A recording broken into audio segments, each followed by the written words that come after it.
Vamos a leer del 14 al 21. Mateo capítulo 17, versículos del 14 al 21.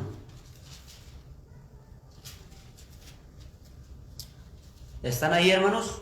Amén. Vamos a leerlo alternadamente. Yo leo el 1, ustedes el 2, y así nos vamos a ir y todos juntos en el 21. Perdón, yo leo el 14 y ustedes el 15. Y en el 21 todos juntos. Dice la palabra de Dios así en Mateo 17, 14. Cuando llegaron al gentío, vino a él un hombre que se arrodilló delante de él, diciendo: Señor, ten misericordia de mi hijo, que es lunático y padece muchísimo, porque muchas veces cae en el fuego y muchas en el agua. Y yo le he traído a tus discípulos, pero no le han podido sanar. Respondiendo Jesús, dijo: Oh generación incrédula y perversa, ¿hasta cuándo he de estar con vosotros? ¿Hasta cuándo os he de soportar? Traédmelo acá. Y reprendió Jesús al demonio, el cual salió del muchacho, y éste quedó sano desde aquella hora. Viniendo entonces los discípulos a Jesús aparte, dijeron: ¿por qué nosotros no pudimos echarlo fuera? Jesús les dijo: por vuestra poca fe, porque de cierto os digo que si tuvierais fe como un grano de mostaza, diréis a este monte: pásate de aquí allá, y se pasará, y nada os será imposible. Pero este género no sale sino con oración y ayuno. Vamos a orar, hermanos. Padre Celestial, quiero pedir de su ayuda en estos minutos que voy a predicar su palabra. Le pido, Señor, que su Espíritu Santo controle mis pensamientos, controle mi lengua y que pueda hablar solamente su mensaje, Señor.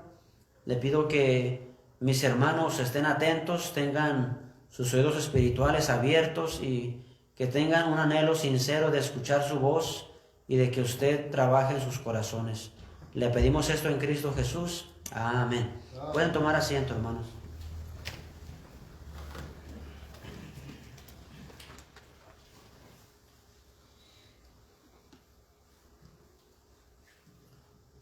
Muy bien, hermanos. La semana pasada hablamos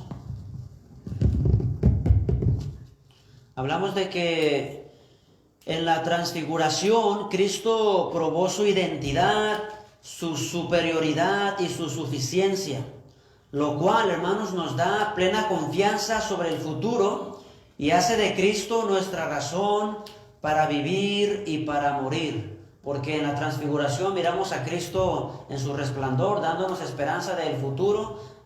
Vamos a tener vida eterna, vamos a resucitar. Algunos van a ser arrebatados, pero vamos a estar con Cristo, ¿verdad? Y tendremos conciencia de quiénes somos y de quiénes son los demás también. Entonces eso nos da buenas noticias. Cuando bajaron de la montaña, se encontraron con un problema, hermanos, porque había un gentío y había un dilema. Los discípulos estaban, los otros que estaban allá abajo estaban en un aprieto. Así es que ellos escucharon un alboroto, había quizás gente ahí discutiendo, argumentando, ¿verdad? Y en eso alguien salió de la multitud y vino corriendo hacia Cristo y se puso de rodillas delante de él. Mira el versículo 14 y 15. Dice la palabra de Dios que cuando llegaron al gentío, vino a él un hombre que se arrodilló delante de él, diciendo: Señor, ten misericordia de mi hijo, que es lunático y padece muchísimo, porque muchas veces cae en el fuego y muchas en el agua. El hijo de este hombre estaba enfermo, pero también estaba endemoniado, o quizás eso lo hacía más difícil. Tenía esas dos cosas. Había gente que tenía enfermedades físicas y había gente a quienes los demonios les provocaban enfermedades físicas. Este muchacho muy probablemente tenía las dos cosas y era una cosa de años ya. El muchacho estaba sufriendo eso desde niño, ya era un muchacho. Y el papá dice que sufre muchísimo. Cuando el demonio lo poseía, lo sacudía, lo hacía crujir sus dientes, a veces intentaba quemarlo, a veces intentaba ahogarlo. El demonio hacía que este hombre tratara de suicidarse, o que este muchacho tratara de suicidarse. Ese es el propósito del diablo, el enemigo, hermanos.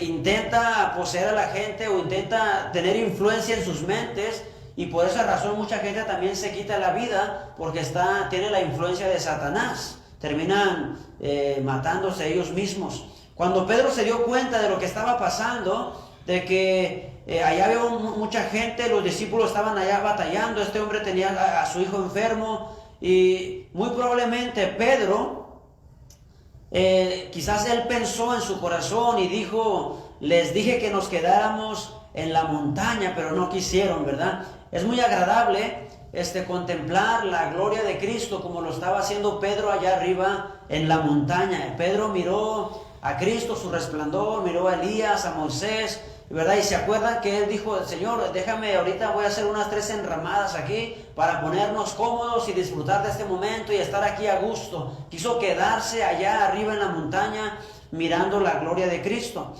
Pero hermanos, era necesario bajar de la montaña de gloria al valle de la necesidad. Era necesario bajar de allá, de esa gloria que estaban mirando, e ir allá abajo, descender a donde estaba la gente con problemas en su vida, necesitada de Cristo. Amén, hermanos.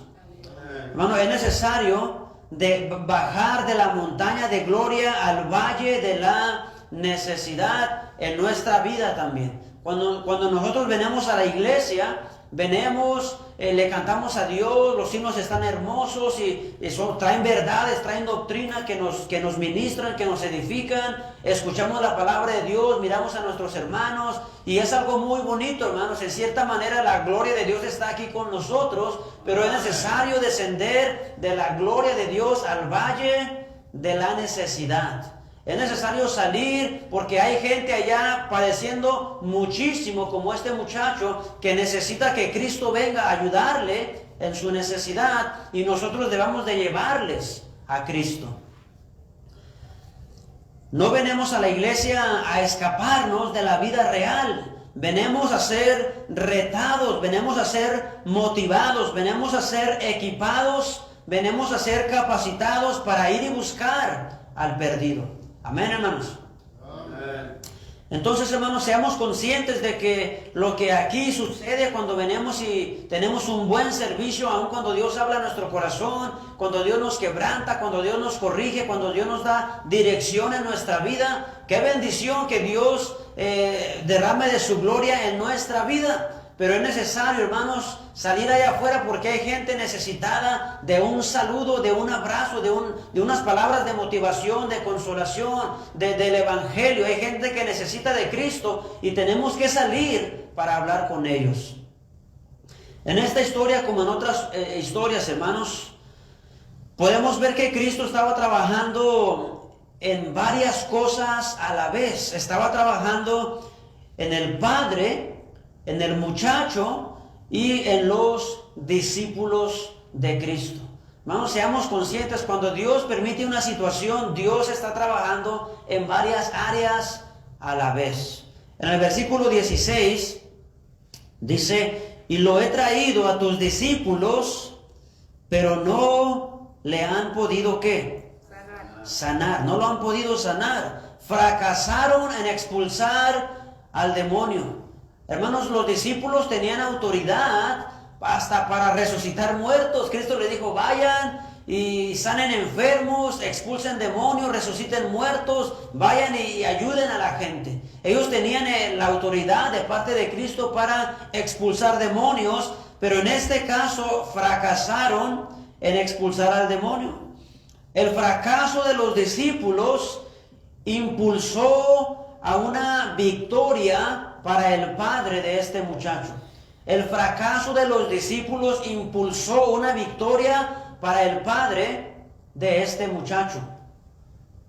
Hermanos, ¿usted cree que este hombre hubiera corrido hacia Cristo y se hubiera postrado a sus pies con humildad, si no fuera por la situación en la que estaba su hijo y si no fuera porque los discípulos fracasaron en ayudarle con su hijo? Oh, hermano, este hombre estuviera a gusto sin conocer a Cristo. Pero como los discípulos fracasaron, este hombre se vio en la necesidad de voltear hacia Cristo, de esperar con ansias que Cristo descendiera para que él lo buscara y corriera y se arrodillara diciéndole: Señor, ayúdame, mi niño está endemoniado, está lunático y sufre muchísimo, necesito que me ayudes. ¿No es cierto, hermanos, que si no fuera porque las puertas se nos cierran, y si no fuera porque Dios nos permite una situación, no lo buscáramos con todo nuestro corazón? Pero a veces estamos tranquilos, sin buscar a Dios de todo nuestro corazón, sin clamar a Dios, porque tenemos trabajo, tenemos dinero, tenemos salud, tenemos amistades, tenemos conexiones. ¿Para qué necesitamos de clamar a Dios? Además, ¿para qué necesitamos a Dios? Si estamos bien. Y se nos olvida que es Dios el que nos sostiene y que es Dios el que nos da todo lo que tenemos.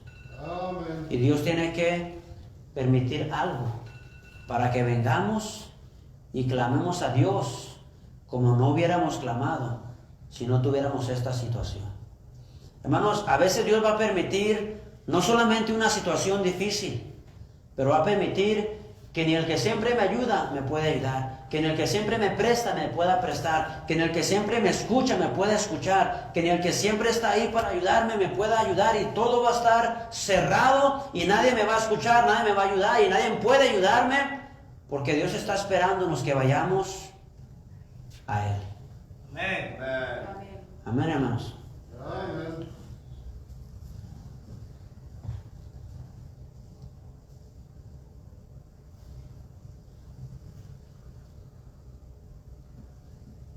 A veces Dios va a permitir que la gente nos quede mal, que nadie nos pueda ayudar, que nos dejen solos, para que entonces lo busquemos a Él. Podemos pasar años sin buscar a Dios con necesidad, porque tenemos lo suficiente para vivir con estabilidad, hasta que Dios nos permite algo, hermanos, para que quitemos nuestros ojos de las bendiciones y los pongamos en el que nos bendice. Amén, hermanos. Amén. En una ocasión un pastor fue ordenado para tomar una iglesia y él estaba muy contento de que ya iba a ser pastor, ¿verdad? Después de años de estudio y de servir en su iglesia fielmente, y por fin Dios lo había llamado a una iglesia a ser el pastor, y él tenía muchas ansias de pastorear y comenzó a pastorear. Pero unos días después de ser pastor, se dio cuenta que en la iglesia había unos problemas grandísimos y él no sabía qué hacer, ¿verdad? Todos nos damos cuenta de esto un día, hermanos. En el instituto bíblico no nos enseñan cómo hacerle con tantos problemas que hay en la iglesia, y aquí es en donde uno termina aprendiendo muchas cosas.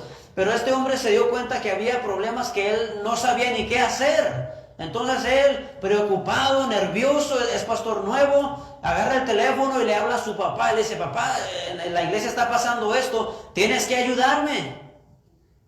Y su papá le dice: le estás hablando a tu papá equivocado, yo no te puedo ayudar. Allá está el que te puede ayudar, tienes que hablar con Dios. Y hermano, a veces las puertas se cierran, nadie tiene un consejo, nadie tiene palabras, porque Dios está así, mira, te estoy esperando acá. Amén, hermanos. Amén. Qué bendición entonces, hermanos, por las situaciones que Dios nos permite. ¿Cómo no darle gracias a Dios por las cosas que nos llegan hasta el corazón? ¿Cómo no darle gracias a Dios por el cáncer de mi mamá? ¿Cómo no darle gracias a Dios porque yo estaba viviendo mi vida en el mundo, en el pecado, en el ambiente, sin querer buscar de Él? Y Dios me permite a mi mamá con 2 tumores de cáncer en el cerebro. ¿Para qué? Para que yo voltee hacia Él. Para que yo le diga: Señor, te quiero conocer, he escuchado de ti, pero te quiero conocer de verdad. Déjame a mi mamá con vida y puedes tener mi vida. Para la gloria de Dios, mi mamá sigue con vida. Amén.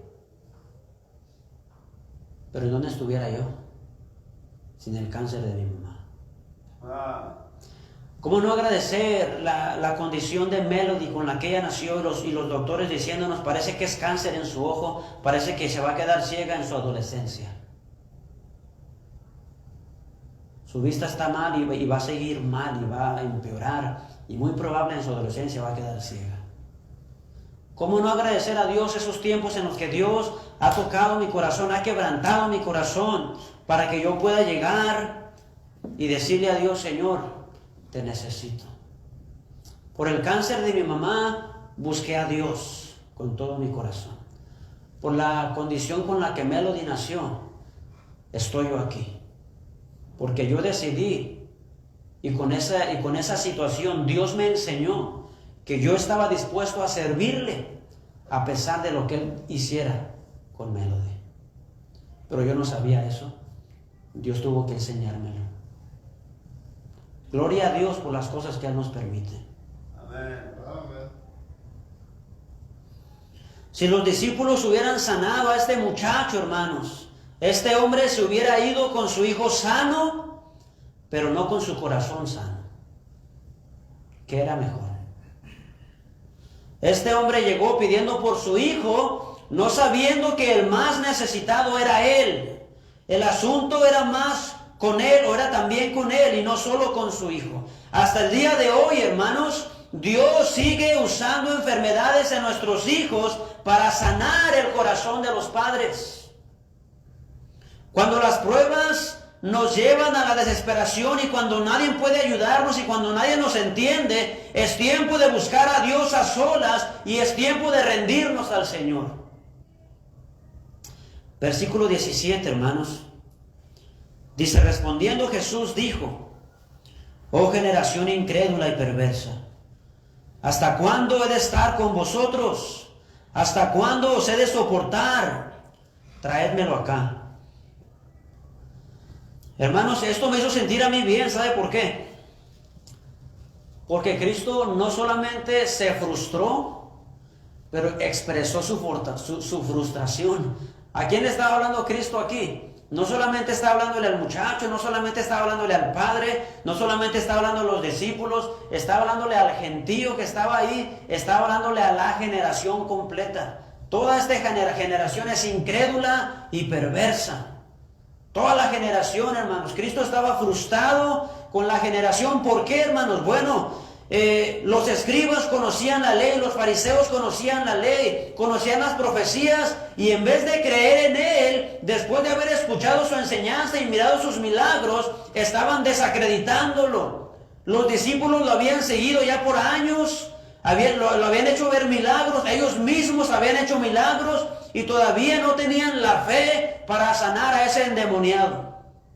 Bueno, Cristo ya había anunciado su muerte, así es que ya no le quedaba mucho tiempo más por estar con ellos, y Cristo mira la situación y Él está frustrado en su humanidad y dice, generación incrédula y perversa, ¿hasta cuándo los voy a soportar? ¿Hasta cuándo van a entender lo que ya he enseñado? ¿Hasta cuándo van a discernir lo que ya han visto? ¿Hasta cuándo?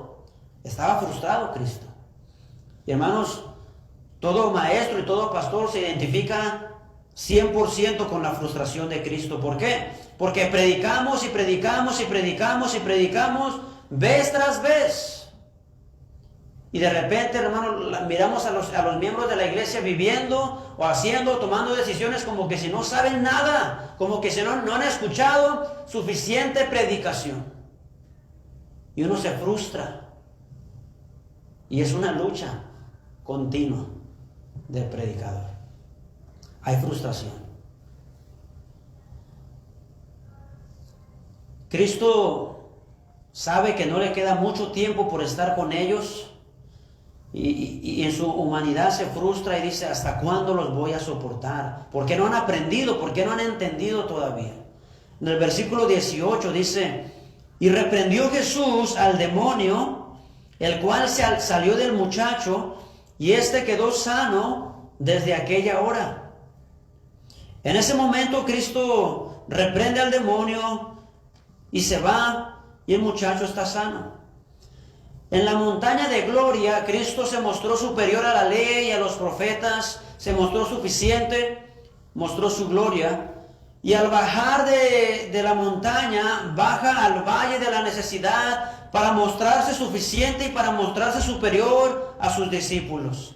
El Dios de la montaña, hermanos, es el Dios de los valles. El Dios que se manifiesta allá en lo alto también tiene la compasión para venir a los que están enfermos y sanarlos. Hermano, Mateo lo que está haciendo aquí generalmente, analizando el contexto de todo el libro, los escribas y fariseos sabían una característica fundamental de su Mesías, y es que él sería compasivo. Y lo que está haciendo Mateo aquí, hermanos, es exponiendo fácilmente, poniéndolo fácil para que su audiencia judía entienda y mire con ejemplos que Jesucristo fue un hombre compasivo que venía y atendía a los problemas de la gente que estaban sufriendo, porque tenía compasión, como estaba profetizado de él.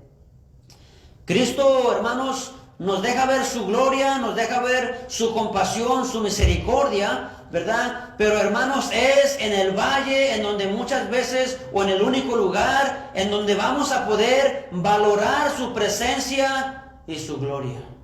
Porque en otras veces, hermanos, cuando no tenemos a un hijo lunático enfermo, la gloria de Dios la traemos alrededor de nosotros, bendiciéndonos, protegiéndonos, sosteniéndonos, pero no la estamos viendo hasta que tenemos algo que nos está taladrando el corazón.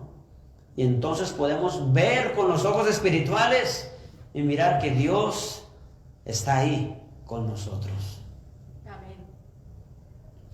Cristo obró en el corazón del padre de este muchacho. No solamente lo sanó, pero obró en el padre también. Pero también, hermanos, tenía una lección para los discípulos. Versículos 19 y 20 dice: viniendo entonces los discípulos a Jesús aparte, dijeron: ¿por qué nosotros no pudimos echarlo fuera? Jesús les dijo: por vuestra poca fe, porque de cierto os digo que si tuvierais fe como un grano de mostaza, diréis a este monte: pásate de aquí a allá, y se pasará, y nada os será imposible.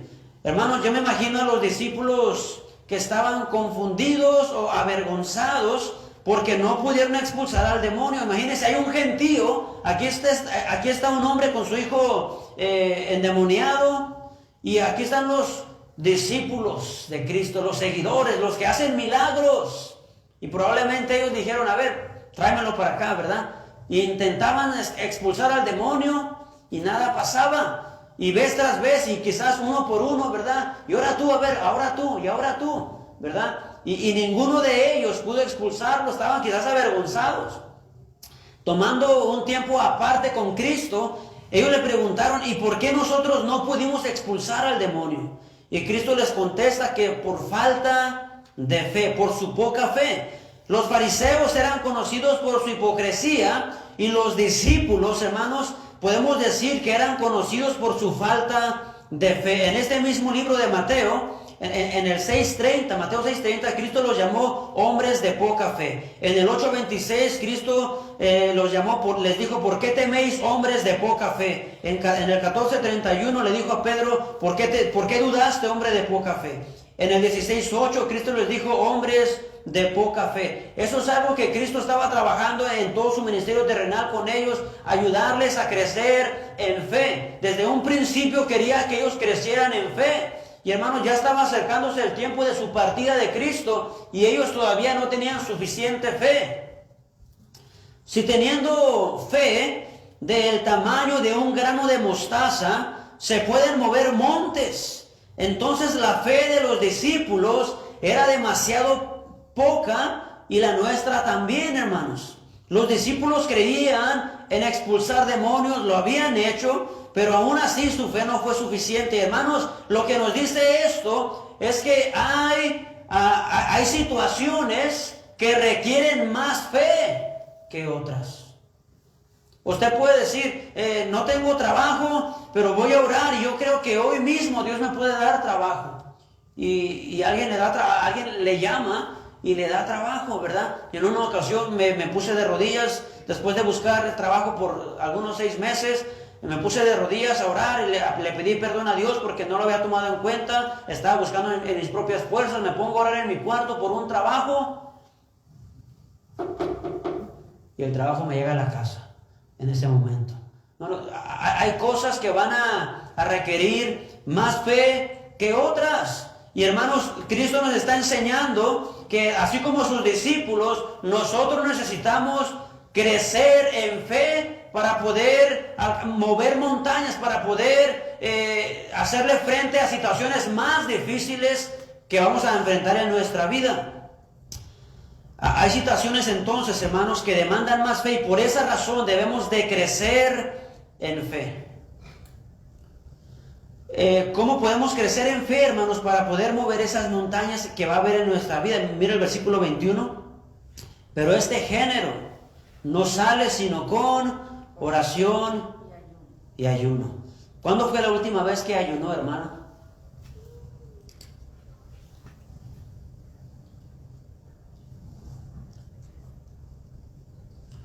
¿Hace un año? ¿Alguna vez ha ayunado? ¿Cuándo fue la última vez que ayunó? Ahora, ¿cuál es la razón o el por qué ayunar? Bueno, hay varias razones para ayunar, varios motivos por lo cual podemos ayunar, pero el propósito de ayunar, o uno de los propósitos, hermanos, es crecer en fe. Ahora, estamos hablando, hermanos, que la razón principal por la que los discípulos no pudieron expulsar al demonio es por falta de fe. Entonces, para crecer en fe, ¿qué se puede hacer? Para que usted y yo tengamos más fe y podamos enfrentar gigantes en nuestra vida, podamos enfrentar montañas que están en nuestro camino. Y si queremos crecer en fe, ¿qué podemos hacer? Bueno, hermanos, una cosa que sabemos por la palabra de Dios es que la fe viene por el ¿qué? Por el oír ¿qué? La palabra de Dios. Usted quiere crecer en fe, necesita pagar su novela, necesita pagar su serie, necesita pagar su música que escucha, que no lo edifica, y necesita abrir la palabra de Dios. Necesita poner predicaciones cuando va en el camino, en el carro, cuando se está acostando, hermano. Yo me duermo escuchando predicaciones. Me duermo escuchando predicación. A veces alcanzo a escuchar 2, 3 predicaciones antes de dormirme y se quedan más predicaciones ahí corriendo. Pero a mí me encanta escuchar predicaciones, hermano. Usted me mira, si usted me buscara en Facebook, casi siempre estoy activo porque lo que ando haciendo, estoy escuchando lo que predicó el pastor Merlo, lo que predicó el pastor Suárez, lo que predicó tal hermano, lo que predicó tal pastor. Hermano, yo estoy bombardeando mi vida de predicación. Me encanta, me gusta escuchar predicación. ¿Por qué? Porque en la palabra de Dios, escuchando la palabra de Dios, hermano, es como crecemos en fe. ¿Escucha usted predicación, hermano? ¿Tiene sed? ¿Tiene hambre de escuchar predicación? Deberíamos de tener hambre, hermanos, de escuchar palabra de Dios, predicación. Para crecer en fe, ¿qué más debemos hacer? Bueno, Cristo lo mencionó aquí: oración y ayuno. En el Sermón del Monte, Cristo dijo: y cuando oréis. ¿Sabe por qué? Porque Cristo supone que los cristianos, ¿qué hacen? Oran. Cuando oren, no sean como los fariseos, ustedes háganle así. El cristiano, el Hijo de Dios, ora. También Cristo dijo: cuando ayunéis, no hagan así, háganle así. ¿Por qué? Porque Cristo supone que los creyentes, que los hijos de Dios, oran y ayunan. Moisés ayunó, David ayunó, Daniel ayunó, Esther ayunó con todos los judíos, Cristo ayunó, los apóstoles ayunaron, las iglesias nuevotestamentarias ayunaron, y nosotros debemos de ayunar también.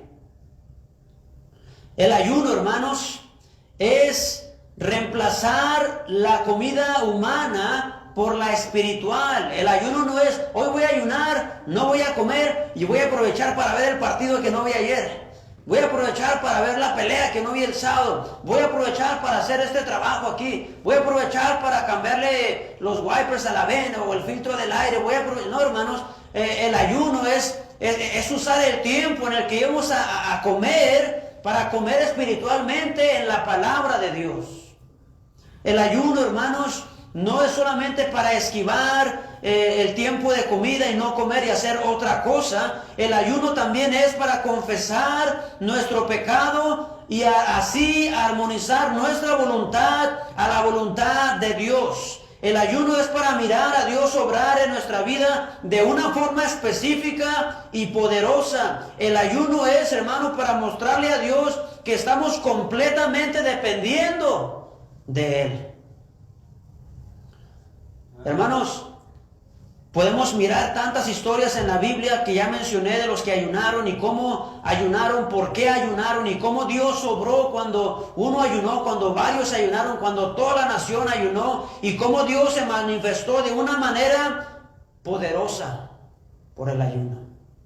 Y hermanos, si nosotros como iglesia queremos ver a Dios obrar, si como iglesia queremos verdaderamente tener un impacto en esta ciudad en donde Dios nos ha puesto, si realmente como iglesia, hermanos, queremos alcanzar al perdido, queremos reconciliar los matrimonios que están por divorciarse, queremos reconciliar a la gente que está peleada entre misma familia, si queremos realmente que Dios use nuestra iglesia y cumplir la gran comisión, hermanos, debemos de orar y debemos de ayunar también. Amén. Amén. Estamos dispuestos a hacerlo. Si queremos ver a Dios obrar en nuestra situación, debemos de estar dispuestos a ayunar. Dios, hermano, si Dios le ha mostrado a usted su gloria, su poder, su amor, vaya con otros, descienda de la montaña de gloria y baje al valle de la necesidad y dígale a otros que Cristo puede ayudarle. Si ha buscado usted ayuda para su problema y nadie lo entiende, nadie lo ayuda, es porque Dios lo está esperando para que usted vaya y lo busque a Él personalmente. Si Dios le ha permitido una prueba, no se queje, dele gracias a Dios porque es en el valle donde Cristo quiere manifestarle su gloria. Si usted está falto de fe, haría muy bien en ayunar. Haría muy bien en escoger un día a la semana para buscar a Dios, hermano. No solamente para no comer. Hermano, quisiera que entendiera bien, hermanos, la importancia de ayunar.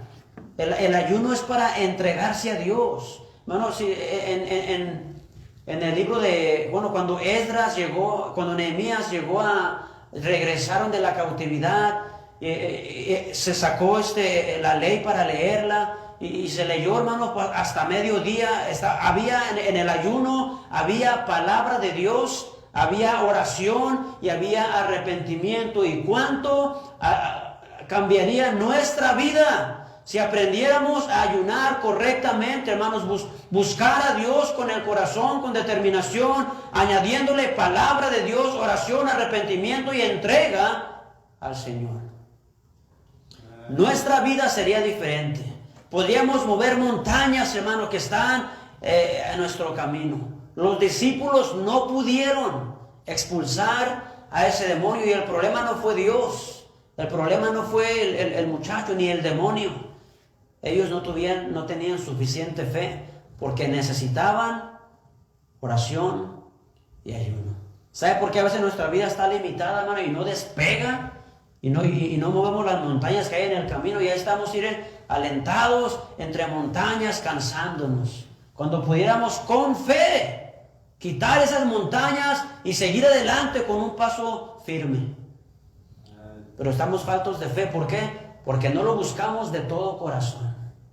No lo buscamos con necesidad. No escogemos un día para orar y decir, Señor, en este día te voy a buscar. Usted dirá, pues es que yo trabajo toda la semana, ¿cómo le voy a hacer? Bueno, escoja un sábado. Ay, es que yo también trabajo el sábado. Bueno, escoja el domingo, véngase y ayune todo el domingo. Después del servicio, quédese usted aquí solo y póngase a buscar a Dios con su corazón.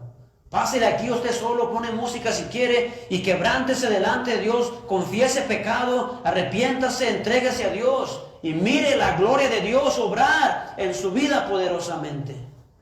Pero necesitamos buscar a Dios, ayunar. Usted solo, como familia, como matrimonio, aún como iglesia, necesitamos ayunar. Amén, hermanos. Que Dios nos ayude. Puestos de pie, por favor, vamos a orar.